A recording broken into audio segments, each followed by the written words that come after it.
Rhodes? It's the Ernest Hancock Show. Where we're going, there aren't any roads. The Matrix is a system, Neo.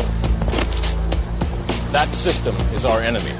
But when you're inside, you look around, what do you see? Businessmen, teachers, lawyers, carpenters, the very minds of the people we are trying to save. But until we do, these people are still a part of that system, and that makes them our enemy. You have to understand, most of these people are not ready to be unplugged. And many of them are so inert, so hopelessly dependent on the system, that they will fight to protect it. Were you listening to me, Neo? Or were you looking at the woman in the red dress? I was... Look again. Freeze it. What are they? Sentient programs. Anyone we haven't unplugged is potentially an agent. Inside the Matrix, they are everyone, and they are no one. They are guarding all the doors, they are holding all the keys, which means that sooner or later, someone is going to have to fight them. Someone. I won't lie to you, Neo. Every single man or woman who has stood their ground, everyone who has fought an agent has died. But where they have failed, you will succeed. Why?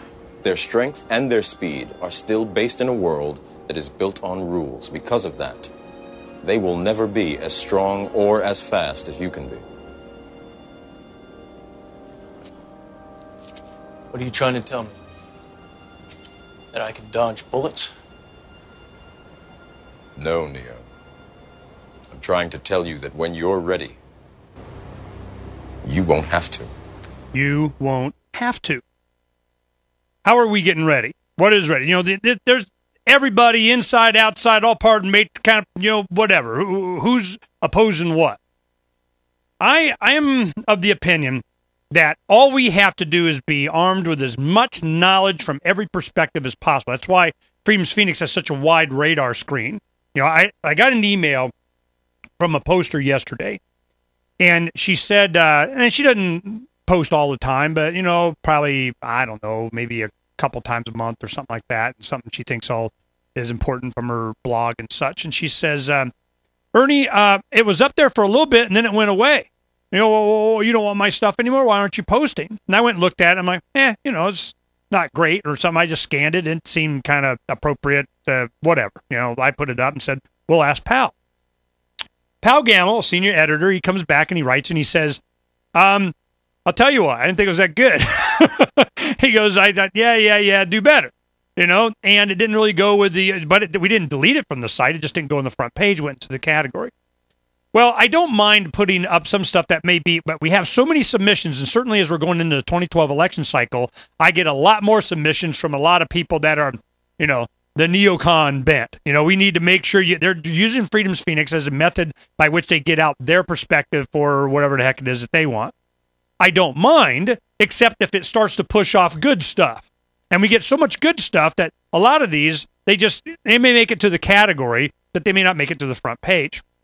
And generally, over the years, we haven't done that very much because we didn't have this volume of participation. It got to the point to where we couldn't just do a morning edition. We had to do an afternoon edition. That's been going on for a couple of years. And then you still have more stuff coming in. And then you just start getting crap. And as we get more and more popular, just in the last few months, we've doubled traffic. I mean, it's just going to keep going. That's one reason why I got to spend more time on Freedom's Phoenix. And it was the reason why I stopped doing radio here locally, because it took up so much of my time. I really had a commitment to Freedom's Phoenix, and we're still doing that. Now we'll do some podcasting, and we'll do the hourly news breaks and that kind of stuff, which is going to add to Freedom's Phoenix. We have a morning, afternoon, 5-minute edition of my view on the news of the day, kind of, you know, condensed. So you don't have to listen to me blah, blah, blah all day. But the point is that you'll get some of the same good.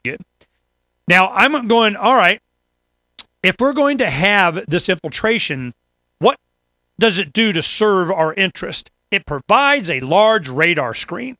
It gives us an opportunity to look at all the perspectives of what's being pushed by the other bad guys and to prepare ourselves. What they do not understand, they think they know something we don't. They're going, yeah, they don't know. We're going to hammer on this. We're going to do this. And we got all the forces and the guns to bear on blah, blah, blah, blah, blah.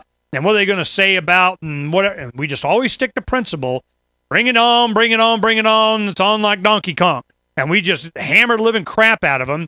And Dr. Paul does such a great job of making sure that the clean, clear bumper sticker to the point, one paragraph, couple sentence rhetoric goes, boom. This is what I think, this is why.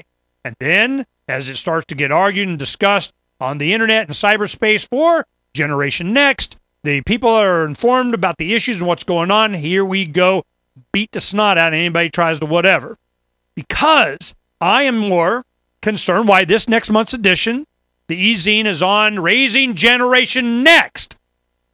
I have gotten a lot of criticism from even Adam Kokesh is always on my case. Man, I don't know if I say that, or even though he's younger, he's like 20 years younger than me. So I'm going, all right. My opinion was in the early 90s, as I was the age of Adam is now. As I was Adam years ago. A couple decades ago, I could see we didn't have the internet, but I saw it coming. In 1994, we had our first email account. I could see where this was going. It was just like always, everything's get bigger, faster, and more, and communicating and bypassing the controls up. So what we did is I go, all right, we just have to outlive these guys. The people that we have, they're trying to recreate more and more socialism in the minds of the culture, in the minds of the youth, in the minds of them, by creating these institutions that support that create that foster that. The public education system, the FEC, FCC controlled, dominated political corporate media, blah, blah, blah. The military industrial, we rule you people, the, whatever. And I'm going, we just have to keep working on the youth. So I've always kept working on the perspective of the youth. Levolution did it, what we do with Freedom's Phoenix, a lot of the activism that we do, the methods that we use, all that. As I get older, I stay the same. Now, as my kids are in that age bracket, in early 20s, I have gotten from the young ages of they growing up with technology and where we're going now, I see the future. And you know what it is? We're going to space and government's not invited. Bottom line, this whole thing is going to get, once we get off, out of their control, and it'll happen to seasteading out in the ocean, on the ocean floor, out somewhere. I got my own autonomous farm because I can produce my own energy and build my own stuff like they got with the open source ecology, on and on and on, whatever. We're going to, but they're not going to go quietly into that good night. The big bad guys are doing whatever they can to stop you. I give you the proposed UN small arms treaty pushed by Hillary Clinton. Now, this is done by Adrian Krieg over at Daily Bell, the Daily Bell. Now, Daily Bell, I was introduced to that by Charles Goyette because he was reading these, because you really got to check this site out, and it's kind of a libertarian thing done out of Europe. So it, they don't get hacked as much, but they still do. But anyway, so they, have a lot of good stuff up there. They only do probably 5 things a day or so on, but it's always something interesting. I'm going to read this to you. The greatest gun grab in world history is in the midst of debate in the UN and is being pushed by Obama, Holder, Clinton, and all of Obama's czars. Citizens of the United States, in fact, citizens around the world, deserve to know what this treaty, if ratified by the Senate, would mean to Americans. Here is a brief synopsis. Go ahead and make this bigger for the audience to be able to see. If ratified by the Senate, the treaty would void the Second Amendment to the U.S. Constitution. The treaty would violate the 10th Amendment, transferring and federalizing gun ownership, regulation, and licensing nationally. Require the establishment of a national data bank, federal, of all gun owners. Ban the sale, transportation, and trade of all semi-automatic guns that have been in use since the 1890s. Confiscate all unauthorized, a word not defined in the document, civilian firearms. Require a federal license for the purchase and ownership of any gun. And then he writes, the fact is that were this treaty to be ratified, it would fundamentally change America, giving it the appearance of Australia and England, where gun ownership is restricted and crime statistically has risen drastically since their gun bans. England has clearly demonstrated the failure of this during the recent riots in which merchants were unable to defend their property, which the police were unable to do. Yeah, Korean store owners in Southern California, the riots break out. Their store was fine as they're standing on the roof of their AK-47. You think, what?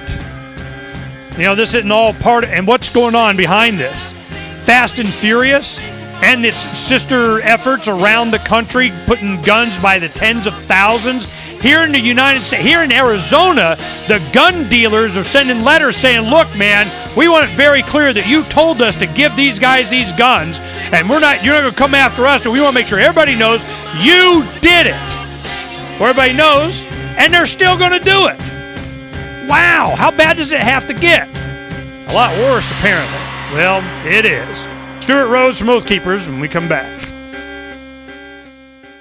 Uncovering the secrets and exposing the lies. That's what readers of freedomsphoenix.com get every day. Readers of freedomsphoenix.com are constantly provided the information that detail the real news between the lines of propaganda about government policies and the true relationship we all have with coercive governments. Learn the true condition of our economy, innovations and technological breakthroughs in energy, health, computer science, and space travel. Learn the truth well before it's admitted to in the mainstream media, the media that is so last century. Corporate media has evolved into nothing more than distributors of government propaganda, but we now have a fantastic alternative. FreedomsPhoenix.com provides constant news updates on the issues that affect our lives in the most important ways. Our liberty and our property are under constant attack, and FreedomsPhoenix.com provides the understanding behind the propaganda while encouraging the participation of our readers. Join us at FreedomsPhoenix.com. That's freedoms with an S, Phoenix.com. FreedomsPhoenix.com, where the revolution between the ears has already matured.